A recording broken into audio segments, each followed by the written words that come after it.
लग्नात फुकट जेवणाऱ्यांना तुरुंगवास, कायद्यातील तरतूद पाहून बसेल धक्का। आमंत्रण नसताना लग्न समारंभात शिरून जेवणावर ताव मारणाऱ्यांना 2 ते 7 वर्ष तुरुंगवासाची शिक्षा होऊ शकते। भारतीय लग्नामधील जेवण चर्चेचा विषय असते, मात्र कधीतरी लग्नामध्ये बिनबुलाये मेहमान म्हणजेच आमंत्रण नसलेले आगतूक हजेरी लावून जेवणावर ताव मारत असतात। हे लोक ना मुलींकडून असतात ना मुलाकडून। वाहत्या गंगेत हात धुवून घेऊया म्हणतात, हे असे लोक जेवण आवडेल त्या लग्नाला हजेरी लावतात।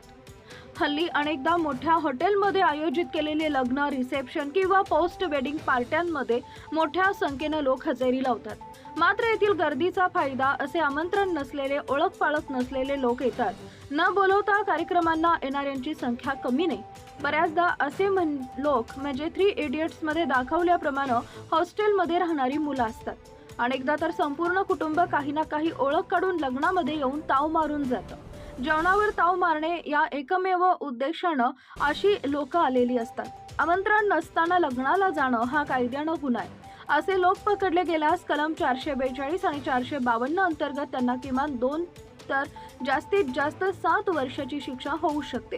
न बोलवता लग्नात जाणं हे ट्रेस पासिंग करण्यासारखं आहे, त्यामुळे या कलमांतर्गत कारवाई केली जाते।